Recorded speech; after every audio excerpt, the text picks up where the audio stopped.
Right to Life Radio with John Girardi on Power Talk 96.7 and AM 1400, a production of the Right to Life of Central California. And now, here's your host, John Girardi.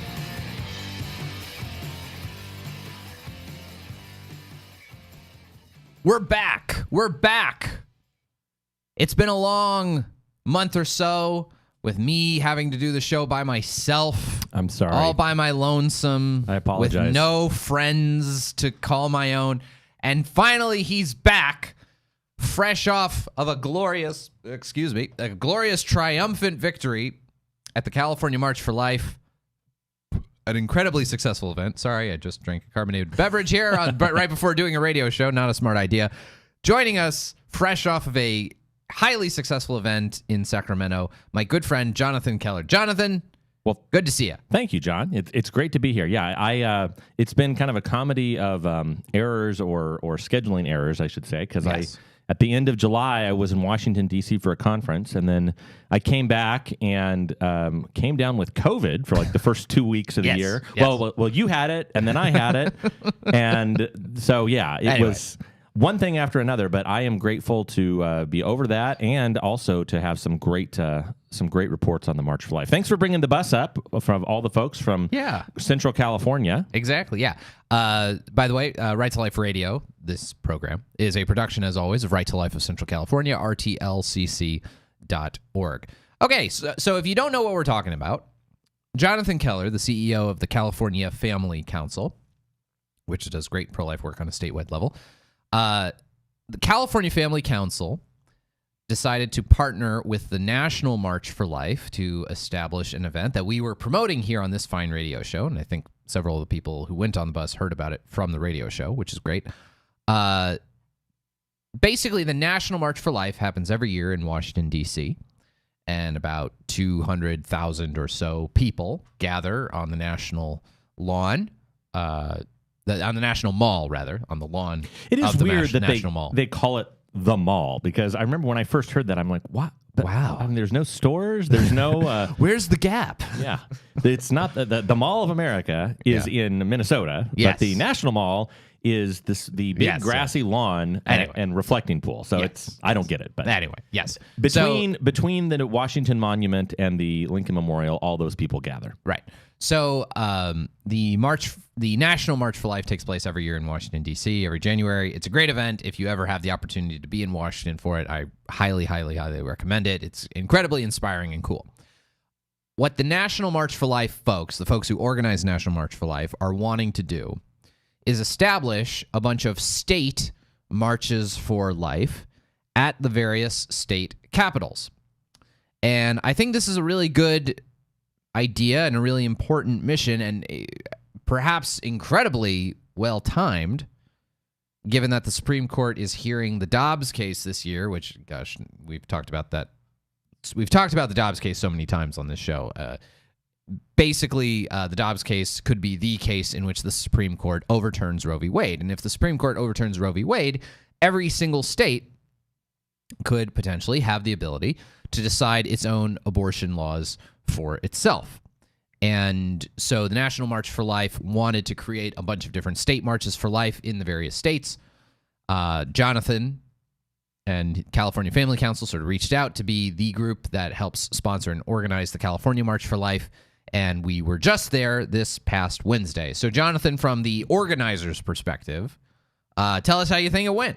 Well, excuse me. As you're choking also on water. You can tell. I'm still got We this. should probably not drink before we do this show. No, it's probably a bad idea. Yep. We had a great event. I will say this. I've been joking that this was the pro-life version of the Olympics. Because it was supposed to happen last year, but it got delayed to this year. We met originally in the basement of the Capitol, in the Eureka room, downstairs. Did you come to that initial lunch that we had? It was March of 2020. I don't think I did. We had about 50 pro-life advocates from across the state that were there. We had our friends Margaret Youngblood and Tom McCluskey, who flew all the way out from D.C. representing the March for Life. And we were so excited. We kicked off the March for Life, I think it was March 11th of 2020. and we had legislators speak, and we had this rah-rah, all of us said, we're so excited to do this first event, and it's scheduled for June 23rd, yada, yada, yada. We were thrilled. And literally that night, as we were debriefing at dinner with the March for Life folks, my colleague Greg Burt and I, my phone starts blowing up, and I see, President Trump is addressing the nation.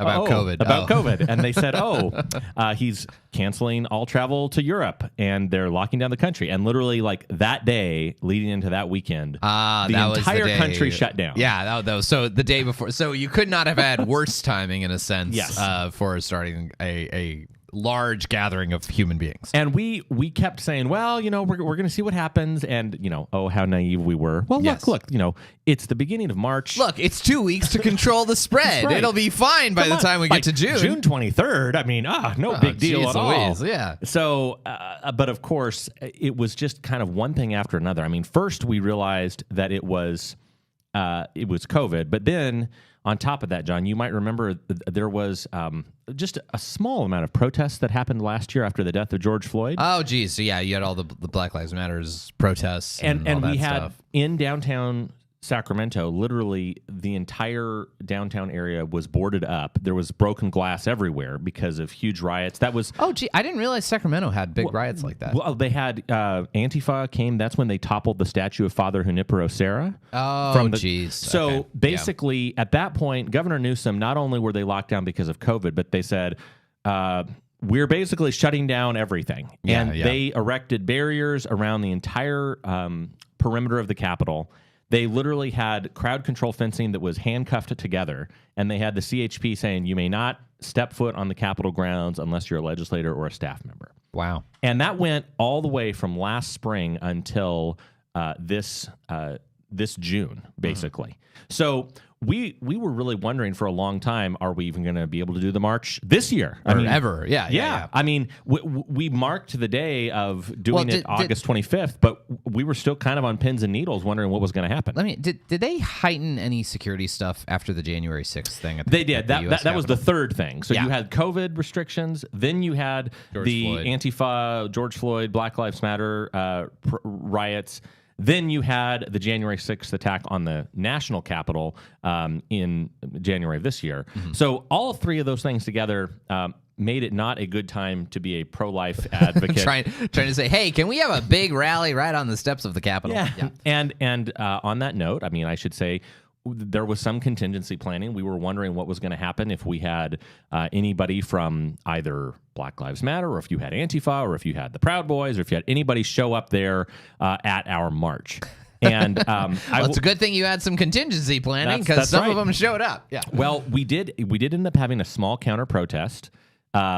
Very small, relatively speaking. Right. We did have, as you mentioned, we had a very small contingent. I think it was like 10 or 12 10 guys, that were there. Proud Boys. With the Proud Boys. Yeah. Or as Kyle and I were calling them, the arrogant children. The arrogant children. Yeah. Yeah. So this was, for those who don't know, the Proud Boys, I think, are a kind of very extreme right-wing group who were there supportive of the California March for Life, but were not invited to come to the March for Life. Yes. And who Jonathan very much wishes had not arrived at the March for Life. And the good thing is, I will say this, I want to sing the praises of our friends at the California Highway Patrol, which I know it sounds weird that you would say Highway Patrol when you're talking about the law enforcement at the Capitol, but the CHP. That's the state police force. Yeah, so they run all security and stuff on the grounds of the California State Capitol. And I have to say, I was so grateful for them and for our friend Kyle Goddard, who was doing our logistics and operations.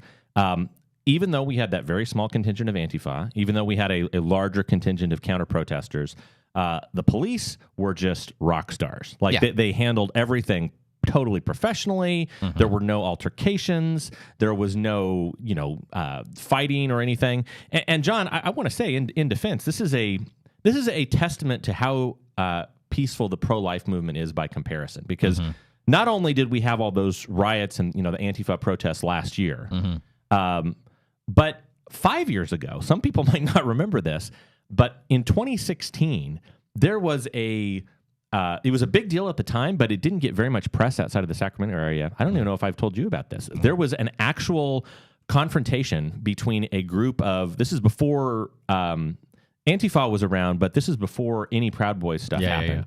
It was a group of like actual neo-Nazi skinheads and Antifa that got into a fight with like knives and clubs good Lord. On the grounds of the Capitol. Oh, geez. And as a result of that, as you might imagine, anytime there's ever been another event at the Capitol, the CHP is very cautious. So this time, even though like we saw on your bus and we saw everywhere else, even though it was mostly sweet old little old grandmas and moms pushing strollers, the police were there. They had bicycle cops. They had horse cops, horseback cops. I mean, it was a very heavy presence, but in a good way. I mean, all the police officers were super nice and very respectful. And I was grateful, John. I was encouraged that even the people who showed up on our side, all the signs were very life affirming, very positive. Yeah. And it was good. Yeah. I think the speakers also. I'll let you talk about this, but we'll save the speaker. We're going to save the speakers for the next segment. But yeah, now that's Jonathan's perspective as the organizer. So yes, picture, if you will, the California State Capitol and 2,000 people on the lawn in front of it, and that's more or less what the March for Life was. So we gathered on the lawn of the Capitol. We had all 2,000 of us all there cheering, waving signs, had a couple of people with booths set up. And so we had a rally for about an hour prior to the actual march proper. So we had a rally with a whole bunch of different people speaking. And then we marched did one nice little circuit around the Capitol grounds along the sidewalk with people praying and singing songs. And as you say, Jonathan, it was very peaceful. It was there was a group of about, how many do you think there were? 10 counter-protester guys and gals? Yeah, something like that. It was very about small. 10. Yeah. They were screaming really loudly and trying to and so I kind of when I spoke, I wound up getting kind of loud. I think in part to kind of blow the doors off of them. It was good. But it was a great event, and we'll talk a little bit more about aspects of it. But one of the great things about it was at the Capitol during the legislative session. So we were able to get some state legislators there and to highlight some of the really bad pieces of legislation that are before the California State Legislature this year. And that's what these state marches are about, and why, as far as we're concerned at Right to Life of Central California, we're going to be participating in the California March for Life as long as they have it. Because I think there is such a gap, an information gap, an awareness gap of the stuff that happens at the California State Capitol when it comes to the abortion issue.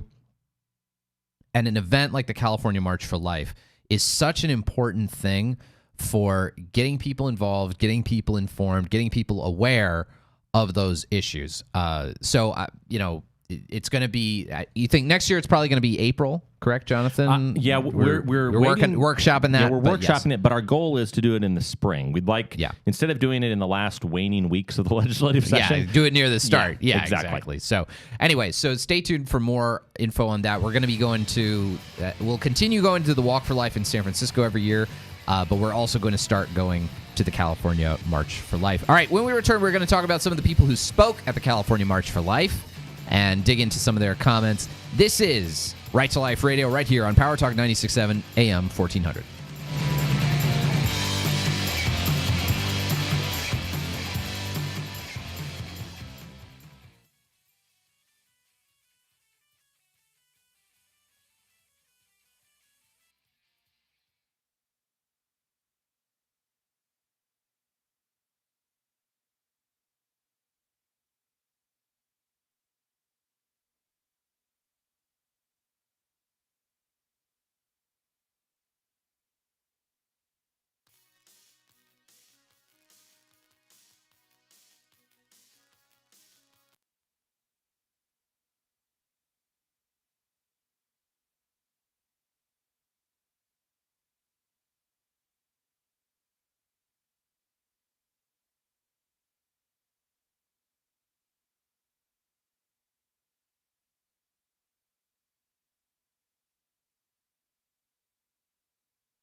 Springsteen, Dancing in the Dark.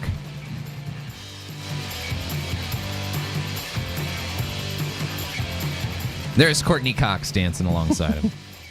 I always reference that every time we play the song. Right to Life Radio with Jonathan Keller. Thank you so much, Jonathan. I am happy to be here. We're glad to have you. I am mostly just kind of sunburnt. Yes, I'm sunburnt. I got chapped lips. I'm windswept, and did you just totally forget to wear sunscreen before the California March for Life, ladies and gentlemen, was this past Wednesday, and Jonathan organized it and is still incredibly sunburnt from that event. So basically, I don't almost ever wear sunscreen because usually I'm not. To be fair, I mean I don't have a laborious job where I'm standing out in direct sunlight very often. That's true. So almost never do I put on sunscreen. And you clearly did not this week. I very clearly did Dr. not. Sharon Girardi is probably very ashamed at you. Mom, I know. Mom, you'll need to call Jonathan anyway. Hopefully give him a lecture about skin cancer. Hopefully no dermatological issues. Okay. Now, one of the things I want to talk about really quickly is some of the speakers that you got for the California March for Life, Jonathan. So you had a number of... I was actually quite impressed that you were able to get the people that you got. So I will go through as I pull up the Right to Life Twitter account. By the way, the Right to Life of Central California Twitter account is revitalized and ready to rock and roll. So I was retweeting and borrowing some of the photos that you guys posted and saying, hey, you had some of the best social media of the entire event yesterday. I know. So you can follow us on Twitter if you want to follow our work. Follow us twitter.com/right-to-life-CA. That's twitter.com/right-to-life-CA at right-to-life-CA. Okay, so let me go through some of the big speakers that I really wanted to highlight. One of the speakers was Assemblymember Jim Gallagher. Yes. James Gallagher. Now, for those of you who may not know him, James Gallagher is an attorney. He's from way up north in the ice and snow. Yuba City, Grass Valley area. Yeah. So he's an assemblyman representing that area. He and his buddy, fellow assemblyman Kevin Kiley, were actually guys. They filed a lawsuit against some of Governor Newsom's COVID restrictions and got some notoriety from that. They actually won some aspects of the original round of the lawsuit before it got reversed in the appellate courts. Anyway, he shared a really sweet story that I had not heard before about he and his wife were having twins and basically were being recommended to abort at least one of them, or they were both born very, very prematurely. And there was a recommendation to them for abortion given some of the health risks. There was a high-risk pregnancy. And it was actually really sweet. He got all choked up. He got choked up during his talk. His speech. Yeah. And, he's been a pretty reliable vote in against pro-choice things and in favor of pro-life things in the assembly. So we're... without endorsing or opposing candidates, we are a fan of much of his work. I do have to say one thing, John, just a quick side note. That's one of my favorite James Gallagher stories. In 2015, some of you remember, there was the infamous bill, AB 775, that was, at the time, the Reproductive Fact Act. It was essentially to force pregnancy care centers to refer for Planned Parenthood. Yeah. And it made it all the way through despite opposition from all sorts of people, including James Gallagher, mentioning, if you pass this bill, it's going to get overturned. It's flatly unconstitutional. Yeah, right. So the next year, one of my favorite things, I wouldn't say this was a trolling move, but it was very hilarious. The next year, he introduced his own legislation that was, the bill number was AB 2775. The second version, yeah. And AB 2775, he said, okay, well, what's sauce for the goose, sauce for the gander. This bill would require abortion clinics. Planned Parenthood would have to put up a referrals poster for your local pregnancy center. Yeah. And unsurprisingly, that bill did not even make it out of committee. Well, sure. Yeah, but it's if that first bill isn't an infringement on First Amendment rights, then presumably the other way would be also. So it was actually really cool. We got Senator Brian Jones, Assemblyman James Gallagher, and Senator Shannon Grove, all members of the California Legislature. They all came and spoke for this event, which I think highlights that this was not a rinky-dink operation. We got really good speakers who were able to really highlight some of the big challenges. I thought Senator Brian Jones, he's from sort of the San Diego area. Yes. He was talking about stuff that's in the California Constitution, which honestly I have not read that much. And I was blown away at how well he connected that. It was really good. Now, when we come back, I'm going to talk a little bit about Senator Shannon Grove and her speech because she was highlighting some of the really bad bills that we are facing in the California legislature. We're going to get to all of that next and the importance of engaging in the state political process. This is Right to Life Radio, right here on Power Talk 96.7 AM 1400, a production of Right to Life of Central California, rtlcc.org.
Girls Just Want to Have Fun.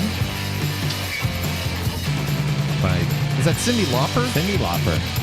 And John, it's so appropriate. Thanks for interrupting Cindy, Jonathan. Jeez Louise. All right, anyway. Right to Life Radio. Thank you all so much for listening. Yes, Jonathan, your incredibly important thought on Cyndi Lauper. All right. So I see you have on your screen here some of the very generous folks who are the members of the 300 Club. Yes, indeed. And it's just it's fortuitous that the Girls Just Want to Have Fun song was the song that you played as the lead into that, because it was Debbie Bone's favorite song. Debbie Bone, longtime supporter of Right to Life in Central California, and kind of the godmother of the 300 Club. So the 300 Club, for those who don't know, if you like this show and you like Jonathan and me. Even if you don't like mostly Jonathan. John. Even if you you take don't or like leave Jonathan. me. Yeah, even if you don't like me. The 300 Club is a great way for normal folks like you and me to support the work of Right to Life of Central California. And this radio show is a production of Right to Life of Central California. We do a lot of good work, educational stuff. We bring people to the California March for Life. We get involved with legislative stuff. We do all kinds of great things. If you want to support us, but you're not flush with cash necessarily, what you can do is join the 300 Club. $25 a month over the course of a year. That amounts to $300, hence the 300 Club. So the 300 Club has been growing by leaps and bounds. It helps cover a lot of our day-to-day costs, and it's a great way for you to join us. You get a little gift after you join it. So I want to acknowledge we've had a ton of people re-sign up for the 300 Club this summer, and I want to acknowledge them. Brian Bedrosian, Jamie and Barbara Gray. Oh, thank you, Jamie and Barbara was on the bus with us to the March for Life. Jeff and Debbie Jorgensen, Bill Lucido, Deacon Bill Lucido, love you, Bill. Dennis Metzler, Fred and Mary Peterson. Is Dennis Metzler Bobby's husband? I don't know. That's a great question. We love Bobby Metzler too, even if she's not on the list. All right, Michael Ryan III, Cheryl Sarkeesian, Martha. I love you, Cheryl. Martha Slavin, Stephen Socha. Love you, Martha too. No, I know all these people. Jeez Louise. Susan Venturi Capilouti, Rick and Janice Ashodian, Wayne and Carol Bitter, Donna Fleming, Juan and Antonio Gonzalez, Randall and Mary Richardson, Chris Squires, Agent Chris Squires, what a guy, Judith Frampton Binns, Jess and Martha Rodriguez, Daryl and Rosemary Kennedy, and William and Kathleen Hopkins. Sorry, I'm going through the list here. Vicente and Maria Rios Garza, Richard Ashodian, John and Teresa Dominguez, Patricia Lutz, and then I'll do all the new August 2021 people. Mitch and Susan Akbikian, Marcelino Deanda, James and Janice Devaney, Mike and Dolores Elkins, Christine Pappas, John Lopez. Thanks to all of you for joining the 300 Club. If you want to join, go to rtlcc.org and click the blue 300 Club button. All right. So Jonathan and I are talking about the California March for Life, which we attended this past Wednesday. This is why Jonathan is all sunburnt, because he was outside and forgot to put on his sunscreen. If you're listening on the radio, just take my word for it. I look bad. Yeah. It's the theater of the mind when you do radio. So I want to talk. I'm talking about some of the people who spoke for us. We had a couple of members of the state legislature, and one of them was State Senator Shannon Grove. Now, there is pretty much nobody who is more pro-life than Shannon Grove. There are probably people as pro-life, but nobody more pro-life than her. And she has been really great in highlighting some of the really bad abortion bills that are before the state legislature this year. So I want to highlight some of the stuff that she highlighted, which has been some stuff that's going to make it and some stuff that's not going to make it. So one of these bills that she highlighted was, as I'm trying to find it, where are we here, Jonathan? What's the one with... SB 245, I think. SB 245. That's the one that's on mandating that every health insurance plan in the state yes. has to cover elective abortion. Okay, so SB 245 is a really, really bad piece of legislation. Basically, what it would do is it would prohibit insurance companies from charging any kind of out-of-pocket cost for abortion. prohibit. So that includes deductibles, copays, or any other kinds of payments. Okay.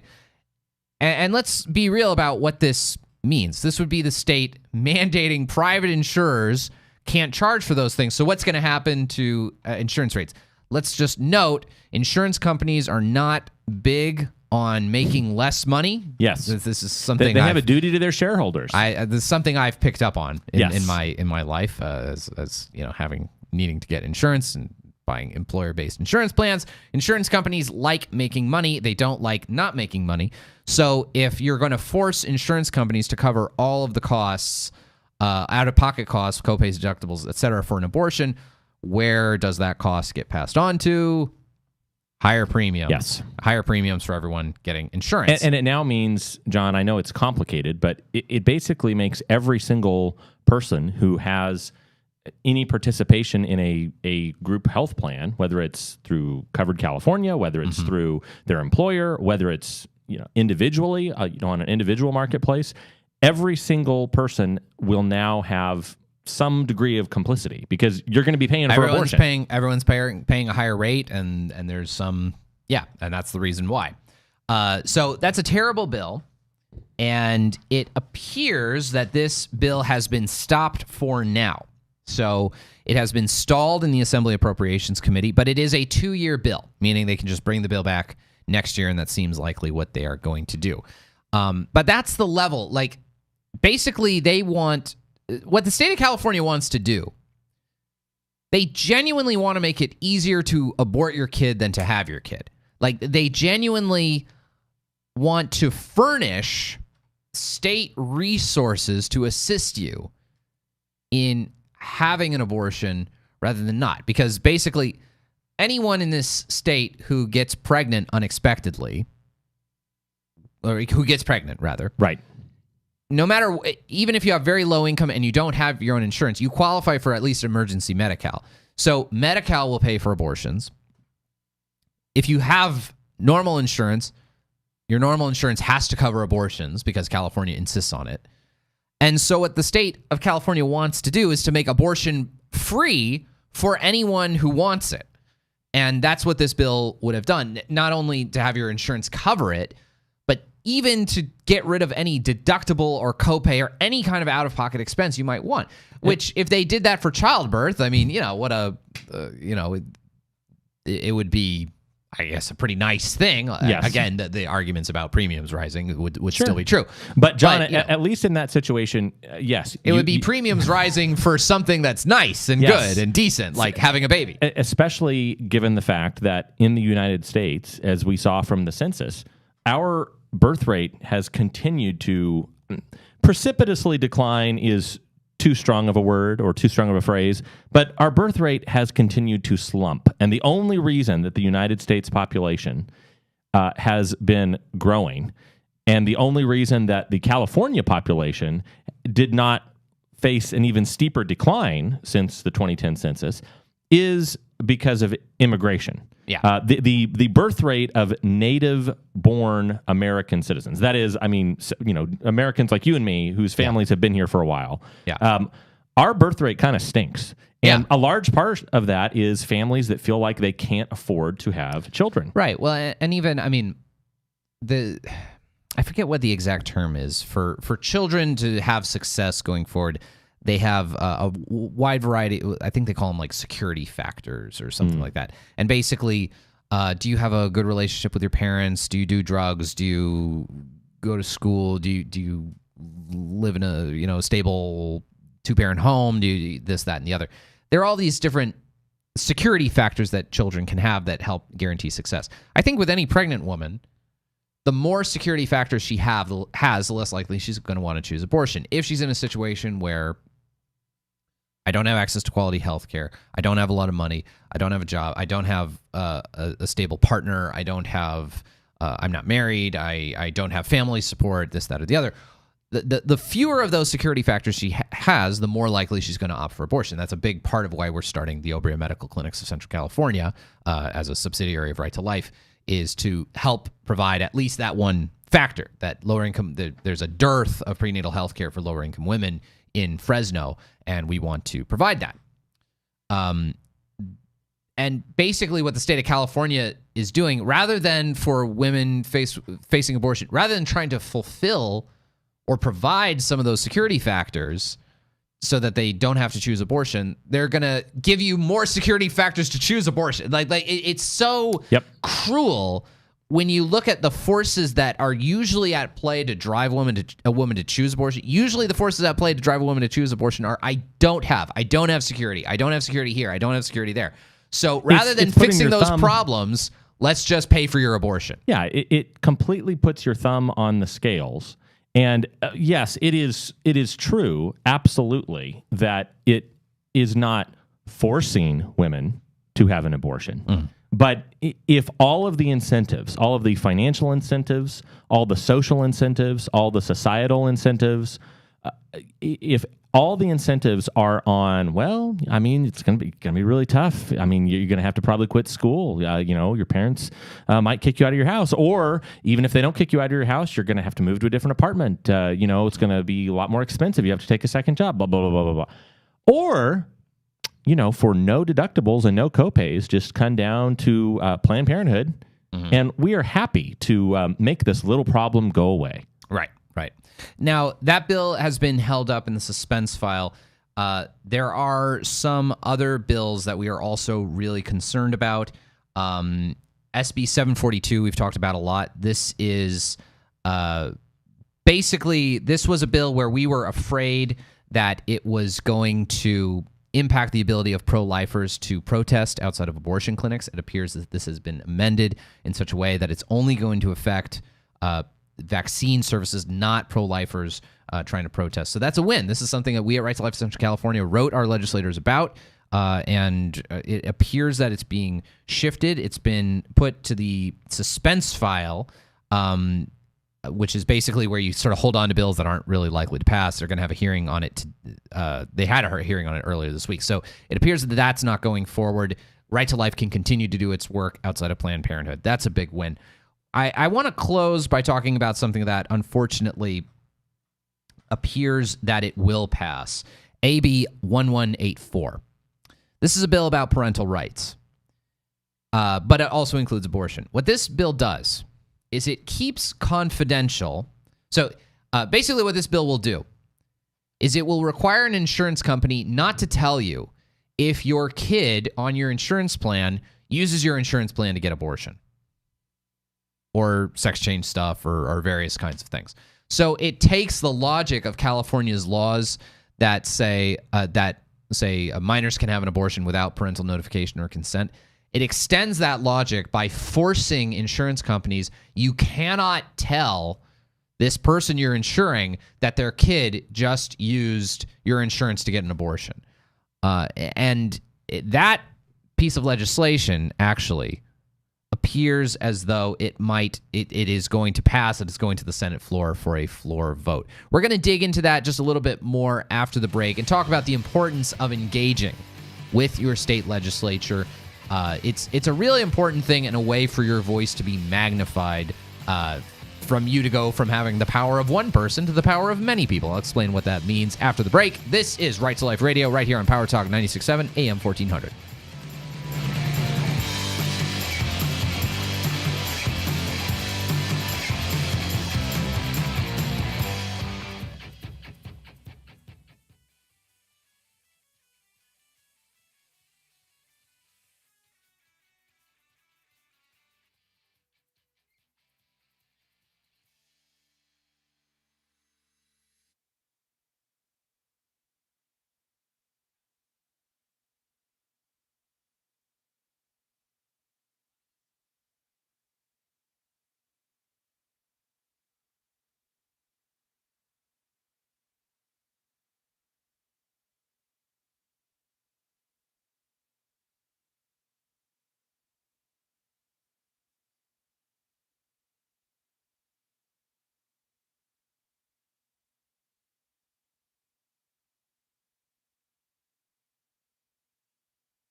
Right to Life Radio with the B-52s, one of Agent Squire's favorite bands. I can't listen to that guy sing without just laughing my butt off. Anyway, thank you so much for listening to Right to Life Radio. Again, a production of Right to Life of Central California. All right, Jonathan, we're talking about state legislative issues. And I want to give, as we close out the show, by the way, this would actually, it would be kind of dereliction of duty not to talk a little bit about the recall. Yes. Let me just talk about it very quickly from a pro-life perspective because people are asking me. Larry Elder is generally pretty pro-life. John Cox is pro-life. Kevin Kiley is pro-life. I have no further comment on any of the other major players in the California recall contest. We return to our regularly scheduled Right to Life Radio, deftly skipping past various 501c3 requirements. All right. With that out of the way, he said very delicately, I want to talk about the idea of being involved with your state legislature. Yes. Jonathan, I think that stepping aside of 501c3 problems deserved more of a laugh and less of you looking at your phone. You know what? I think it was wise. Okay. I'm just being very silent because I'm a little gun shy. You also want to be stepping away from 501c3 issues? I'll just put it this way. right. Especially yesterday when we had the March for Life, I was a little... you have to be deft about it. Yes, because we had legislators speaking, and I had multiple campaigns for candidates for the recall that contacted us and said, hey... oh, really? Yeah. Now, not the big guys. We didn't hear from Kevin Kiley or Larry Elder, but it was several of the lower-tier candidates. Or John Cox. Or John Cox, yeah. We heard from several of the lower-tier candidates. He's out. Jonathan Keller. Oh, we're totally out. Sorry. It's just the headphones. It's still out. It's the headphones. If you plug in the headphones, sorry, that was my bad. Of course, right as in the middle of I'm talking, I kicked the headphones. So there we go. We're back. We're good. So all right. Let's just pause. Cut that radio. Okay. So give us 30 extra seconds. Okay. So John Cox was not there. Larry Elder was not there. Kevin Kiley was not there. But obviously Kevin Faulconer was not there. Yes, but our friends at the National March for Life, who are also a 501c3 organization, they're like, everybody knows that they can't talk about the recall, right? And I was like, yes, they know. Well, said, some person talked about the this recall. This will violate our tax exempt status. We can't campaign for or against any candidate. I said, no, I know that. And lo and behold, all three of the legislators, they were They talked cautious. about the recall, but very whatever. cautious. Yeah. But yes. Anyway, all right. To close out the show, I want to talk about the idea of being involved with the state legislature and trying to make your voice heard. So let me put it this way: if you are a California voter, a California citizen, and you just decide I'm not voting. You know what voice you have? You have zilch. As the old saying goes, if you don't vote, you're not allowed to complain.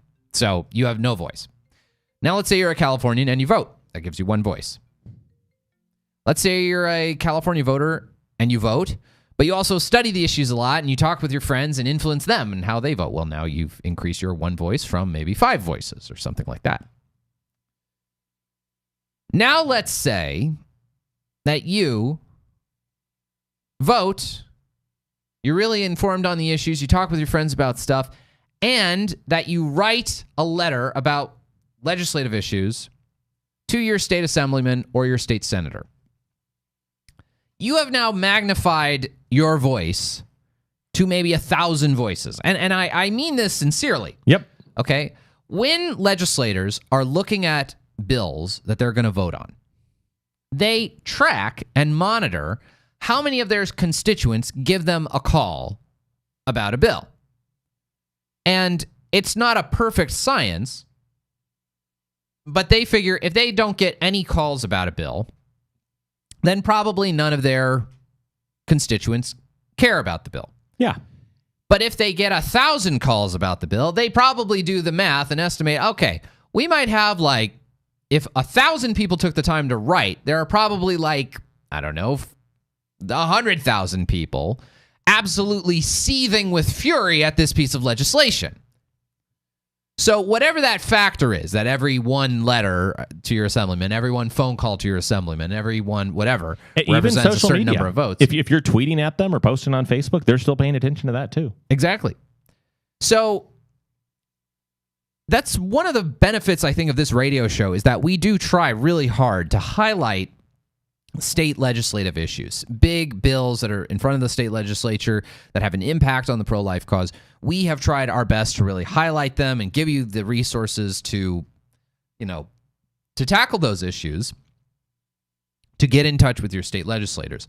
And, this year, I think some of our advocacy worked. I think, the bill, I was honestly, look, all these bills do horrible things. Several of these bills would have done very horrible things.